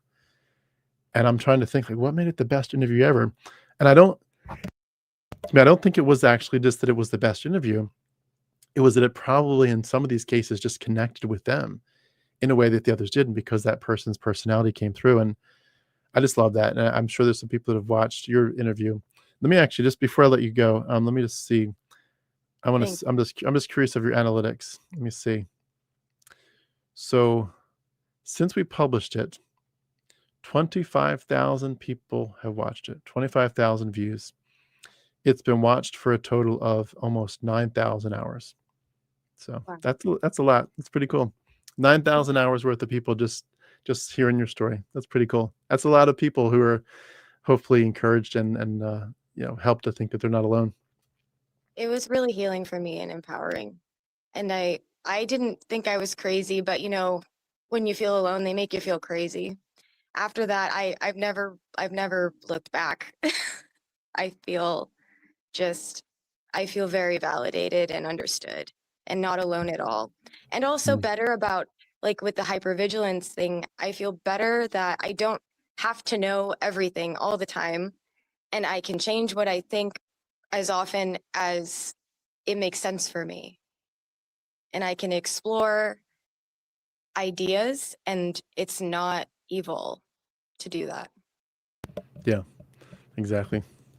I love it. Good stuff. Good stuff. Well, everyone, by the way, are you going to be back on YouTube at any point, or is that on the back burner for now? I do stuff, but I make random stuff, just for fun. But I am open to coming on and talking with you, Tim. I got a little bit, I had to go within a little bit the past couple of years after that. Yeah. Well, if you do ever do anything, especially related to deconversion, let me know. Once you've got a few videos up, we'll plug it to make sure we get some subscribers hopefully sent your way. But either way, I love your story, and thank you so much for being a part of the community, and as well as of the Harmonic Atheist channel's history. And again, everyone, please go check out that great interview. Was there anything else on your heart before we wrap up tonight? No, that was it. Thank you. And I also love what we talked about in the interview. I felt like there was a lot of good stuff in there at the end. Yeah, absolutely, for sure. Well, thank you, Janine. So good to see you again. Thank you. Have a great night. You too.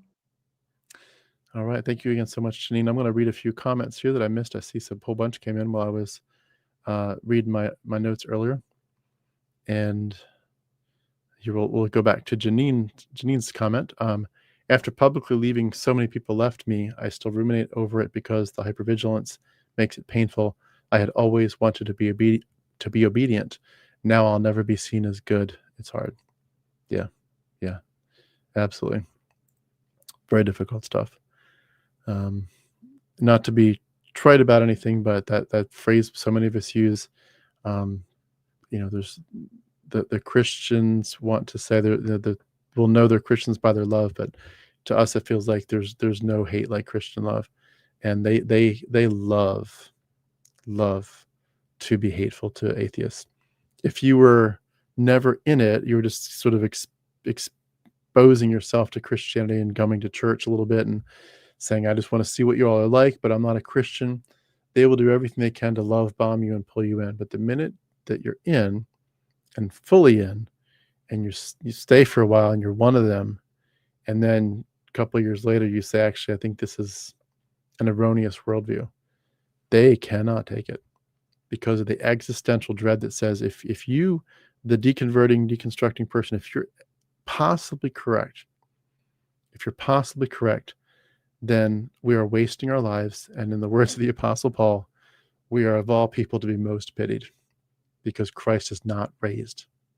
You are to be most pitied, Christians. You are to be most pitied. You are wasting your life. You're wasting your one life.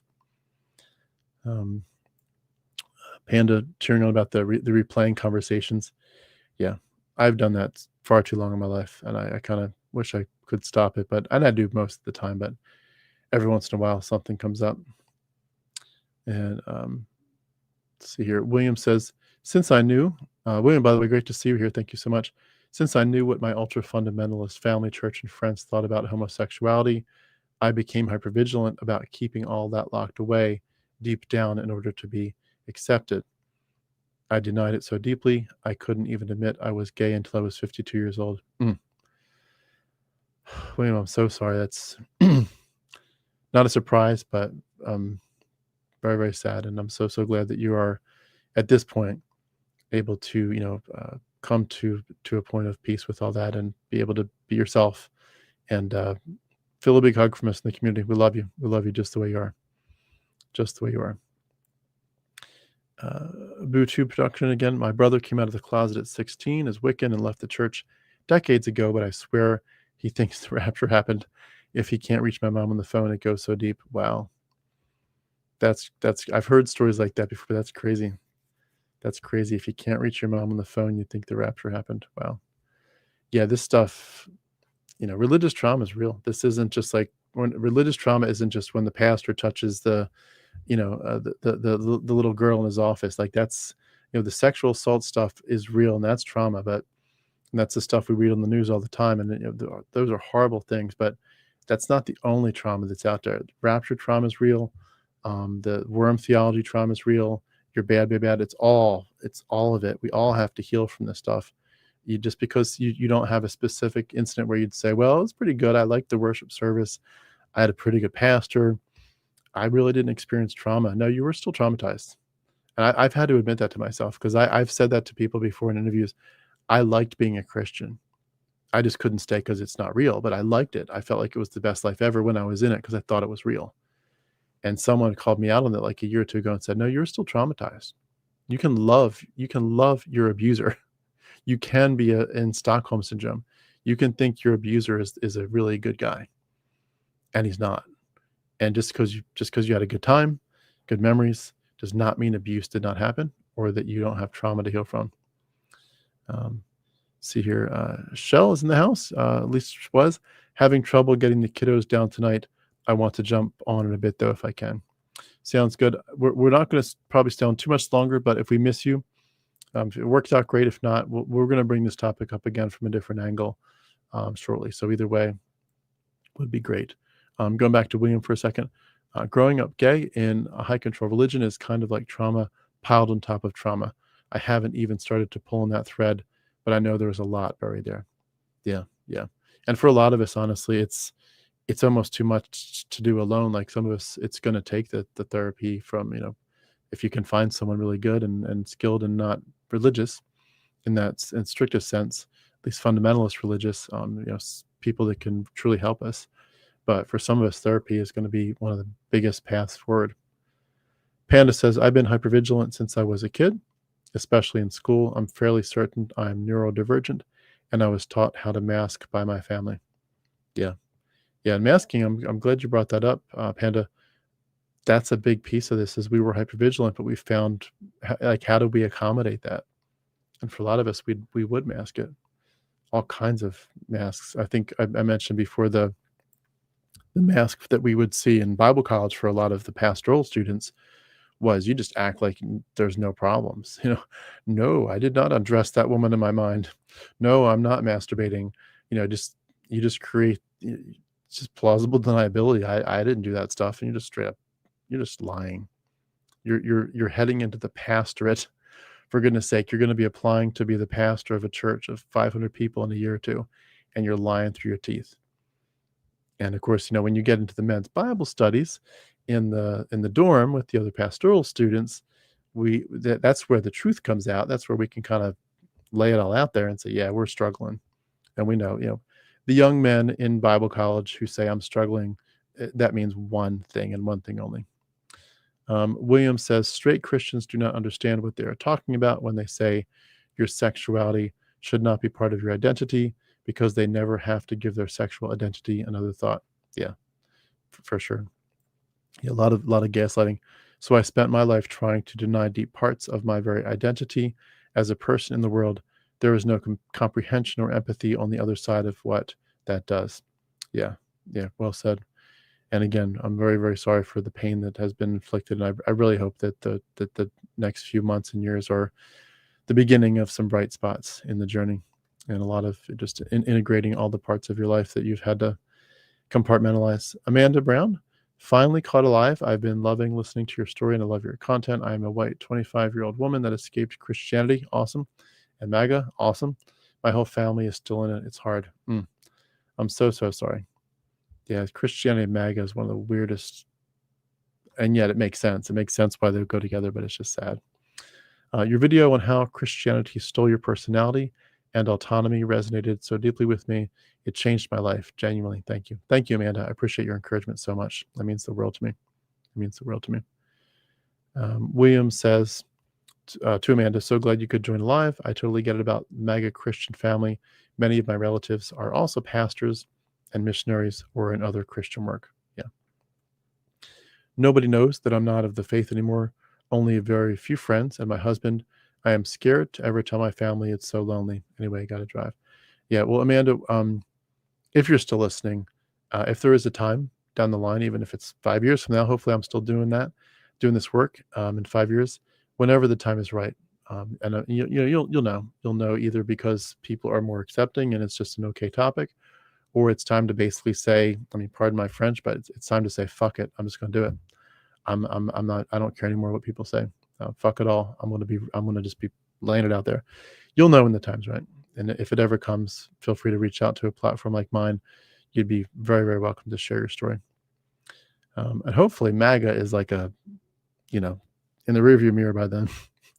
If we're talking years from now before you jump in, hopefully MAGA is long part of our ancient history, I hope. William Kinney says, I lost everything, but I'm also committed to truth over comfortable lies. Yeah, very well said. Very well said. Let's see here. I would tell others to remain safe and silent if necessary in their situation. I feared I would lose my family and church if I came out, so I stayed silent. I was absolutely correct. Yeah. It's just sadness and grief of what they do to us. I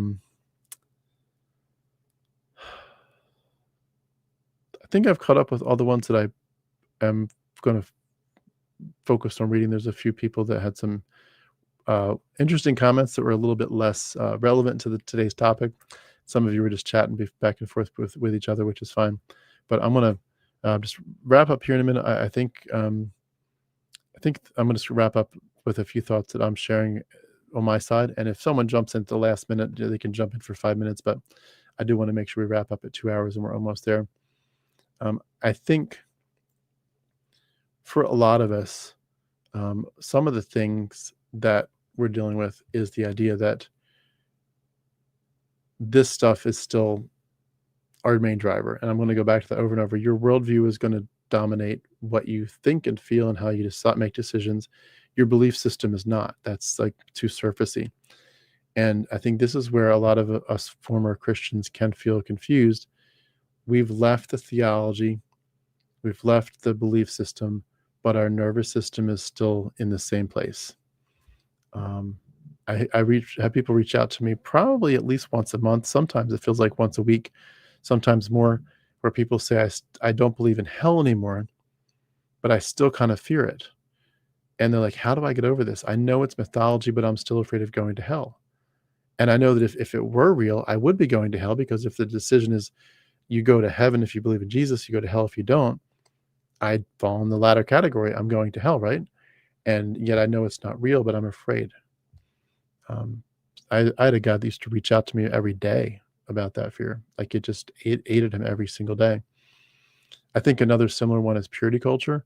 And I'm not trying to open up a big box here because I know we could talk about that in a lot of ways, but purity culture was a big part of our hypervigilance. Are you pure in your actions? Are you pure in your thoughts? And we can leave Christianity and say it's mythology and still feel endless shame in our bodies, endless shame at our thought lives, at our desires. And for some people, you still kind of, you might masturbate and then still say to yourself, if you're honest, I feel really guilty about this.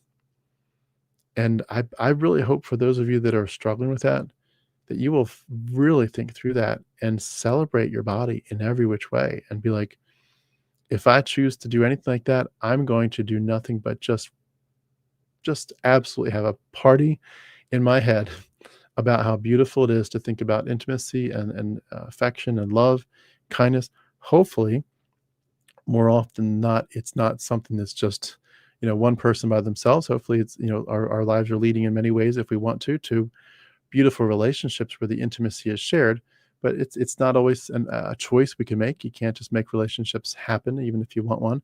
And so in the meantime, you do have to deal with all that. And I really hope that those of you struggling with the shame of your body and your desires will really think through this.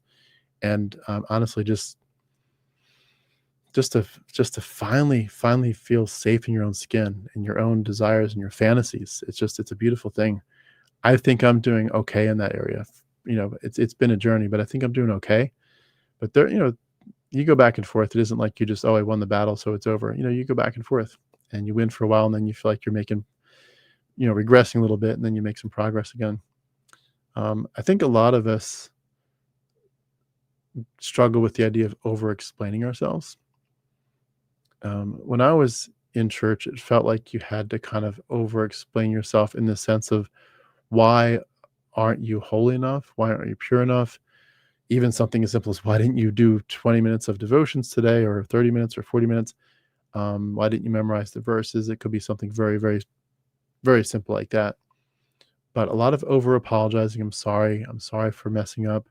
I'm sorry I wasn't perfect. Basically, I'm sorry I wasn't perfect. You second guess yourself, and you're always concerned about just being rejected because of some morality issue. And a lot of us, I think, still struggle with over-explaining and the over-apologizing. I know I do it. I probably do it right on camera sometimes. You can't help it. It's just part of your psyche at this point. It's woven into your worldview. It's not just a belief problem. This is like your embodied survival patterns. It's imprinted. It's your survival pattern. And so even years after deconstruction, you're still going to,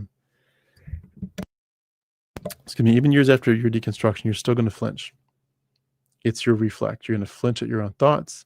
You're going to feel guilty, whether it's for resting, like I talked about earlier, or for masturbating, or for just feeling like anything, really. Almost anything can go in that category of, you're a bad person, aren't you? And you should be ashamed. And you tense up, even if you don't realize that you're tensing up inside, just because you're asserting your own autonomy or asserting your own needs. We know this isn't good. We know obviously it's not holy, because holiness and sin aren't things, but we know it's not good. We know they sugar-coated this to try to make it palatable for us with all their sacred language. We know that they just drilled this anxiety into us and, tried to tell us this is what it feels like to be convicted by the Holy Spirit. This is trauma conditioning. This wasn't spiritual sensitivity. This is trauma conditioning. This is, as someone else said, it's PTSD. And it's time to tell your body and your mind that the emergency is over. The emergency is over. If we're going to heal, we've got to at some point say the emergency is over. You don't have to scan all the time. You're okay. No one sees your thoughts. You're not going to be judged for the things that you've, were afraid of being exposed for years as a Christian.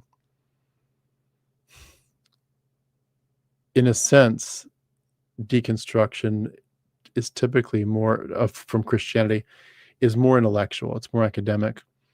But I think we could make an argument, at least in some ways, that healing is psychosomatic or physiological. I'm not sure which word is more appropriate. But your mind and your body has to slowly learn that your thoughts are not threats. Your thoughts are not threats. And this is not a sin issue. And you're not a rebellious person. And you're not corrupt. And if you do make a mistake, it doesn't have to be a catastrophe. The emergency is over. It's amazing how when we were Christians, so much of it was the peace that passes all understanding will guard your hearts and your minds. And in many ways, it wasn't that at all. And the peace that passes all understanding is getting away from all that garbage and moving past this hypervigilant stuff, learning to stop accusing yourself, learning to stop judging yourself and policing yourself, and to truly be kind to yourself, to truly love yourself. But if I could leave you with maybe just one injunction, again, at the risk of being repetitive, the emergency is over. You don't have to be so vigilant. Just think about it. You can't just flip a switch. I'm not asking you to, but the more we think about it, hopefully some of these things dig deep enough to make a difference. So I'm going to just wrap up with a few comments I'm going to read, and then we'll say goodnight. Let's see here. 1 second. Glad to see people leaving MAGA here too. That is deeply fueled by Christianity and also contributed to racism. Because of the church, I feel they are never able to see how it hurts marginalized people. Yeah, for sure. They never admitted to how their racism was hurting me. I let it go. Their mindset blinds the critical thinking. Yeah. It's so liberating to be free of purity culture. Intimacy is deeper. Yeah, for sure. It's a process. And Amanda, again, thank you, Tim. I'll one day share my story. It's still not the right time, for sure. And don't feel embarrassed about that. There's nothing wrong with saying it's not time yet.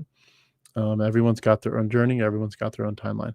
I'm not safe and haven't processed it fully yet. I have a fascinating story. Absolutely. Well, keep us in mind for down the line when the time is right, and we'll cheer you on all the way through from here till then. William says, thank you for saying that, Tim. I carried immense guilt and shame for years and years about all the purity culture ideas. There is freedom on the other side to anyone out there who does not yet know. Yeah, absolutely. Janine, again, always the church voice talking to me in the back of my mind. Yeah, it's amazing. It's like a second voice, like a schizophrenic personality it gives us. Shell says, not going to make it on tonight, but I've been listening, and this has been a really good live. Thank you so much for that. I appreciate that. Thanks to everyone who shared out for 6 years and still healing. Absolutely. The danger is not real. Many people get sick from believing their body is their enemy. Once you deconstruct, your body starts to heal. Yeah, well said. Yeah, the danger is it's in our minds. As they say in the Matrix, when remember Neo asks, if I get shot in the Matrix, do I die in real life? And your mind makes it real, but in this context, it's not real. There's no Yahweh. There's no Jesus. It's just a bunch of mythology. I recommend The Body Keeps Score, Brain, Mind, and Body in the Healing of Trauma by Bessel van der Kolk. Yep, absolutely. And we'll wrap up with Shell's comment. I'm sorry. I used to have a poster with Matthew 11:28 over my bed just to be able to go to sleep. I was so hypervigilant. And I should know that by heart. I've memorized the book of Matthew, but I'm drawing a blank here. So I'm going to read that. Matthew 11:28. Come to me, all who are weary and burdened, and I will give you rest. Yeah, that's a classic. Yeah, and it's amazing to me how I think in that context it talks about, my yoke is easy, my burden is light. And when you deconstruct and deconvert, you realize it's the opposite. The yoke of Christianity is very heavy, and it intends to lie to you and to dominate you, to decimate you, to make you hypervigilant, and when it's all done, to ask you to pass it on to your children.